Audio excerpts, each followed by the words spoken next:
At the peak of the united monarchy under the Davidic dynasty, a single unified kingdom controlled the entire Levant.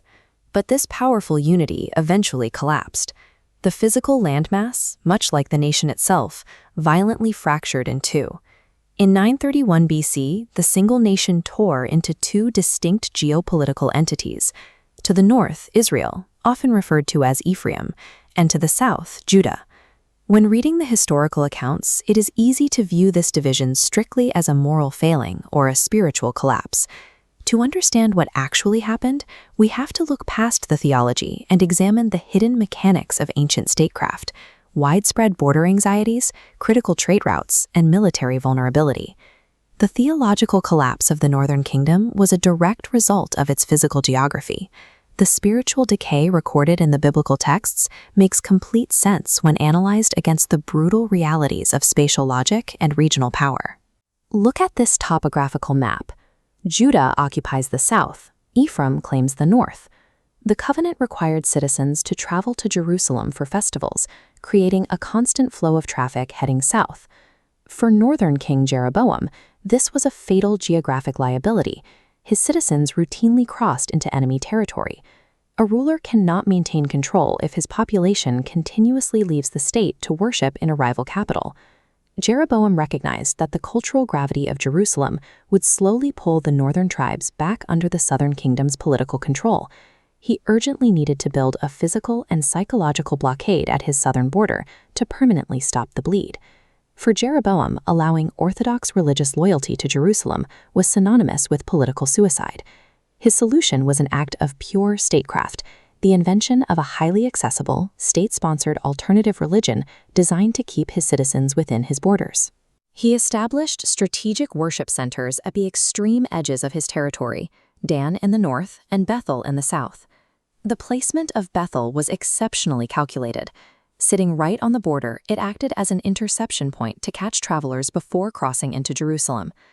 These sites were built with massive physical altars, intentionally constructed to mirror the validity of the Southern Temple, even though they completely lacked Levitical authority. The visual centerpiece of this new religion was the installation of golden calves at both sites. Jeroboam then deployed a calculated piece of political propaganda, telling the people that these calves were the exact gods who had brought them out of Egypt. He also shifted the national calendar, moving the crucial fall festival from the prescribed 7th month to the 8th month. This time shift formally decoupled the North's cultural and agricultural rhythms from the South. Jeroboam successfully secured his borders by wrapping a geographic blockade in the comforting disguise of a seeker-friendly religion. This data visualization compares capital stability in both kingdoms.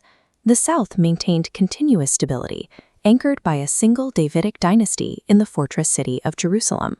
Meanwhile, the North experienced violent, chaotic turnover. They saw military coups, a king who ruled for exactly 7 days, and 4 different royal dynasties. This instability forced the northern capital into a panicked migration. It started at the venerable city of Shechem before retreating to Tirzah. This retreat was driven by external military pressure, specifically an invasion by Pharaoh Shishak of Egypt, who attacked Shechem directly. The administrative chaos temporarily settled when a military commander named Omri established the 3rd major northern dynasty and mandated a decisive capital move. Omri relocated the capital to the hill of Samaria. Unlike the secluded, easily defended mountains of Jerusalem, Samaria was geographically open. The surrounding terrain rolled outward, completely unobstructed to the west and north. This sprawling landscape offered no natural defense against the creeping cultural influence of the coastal empires.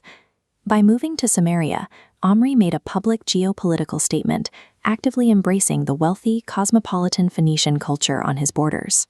A topographically open capital creates a culturally porous nation. Total assimilation is only a matter of time. We have to zoom out to see the macro geopolitical threats. The divided kingdom was constantly pressed by external superpowers from the south and northeast. This sparked internal wars. Northern King Baasha pushed his border south to capture Ramah, attempting to strangle Jerusalem's trade routes. Southern King Asa responded with a desperate diplomatic countermaneuver, paying a massive bribe to Ben-Hadad, the king of Syria. The Syrian army attacked the north from behind, forcing Baasha to abandon his chokehold on Judah to defend his own territory. This was not an isolated skirmish. Vulnerable borders meant continuous generational pressure from Mesopotamian superpowers. International kings documented their dominance over the north. These carved panels detail the heavy tribute demanded just to let the northern kings survive. Surviving this multi-front military squeeze required forging desperate alliances with whichever neighbor had the strongest army. In the ancient Near East, military protection was never free. Forming an alliance always required the adoption of the dominant ally's state religion. These intersecting pressures reached their peak under King Ahab, who formalized a permanent alliance with Phoenicia to save his kingdom. The cost of this alliance was absolute. Ahab adopted Phoenician Baal worship as the official state religion of Israel. Baal was particularly seductive for an agrarian society.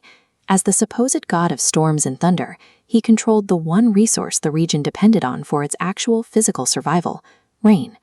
Phoenician religious and political influence bled downward along the coast, steadily consuming the northern tribal lands. This expanding influence tracked the coastline until it hit a massive natural barrier jetting into the Mediterranean Sea, Mount Carmel. Mount Carmel became the absolute de facto border between Phoenician Baal worship and remnants of Yahwism. The famous biblical showdown, Elijah challenging the prophets of Baal and Asherah, did not happen here by accident.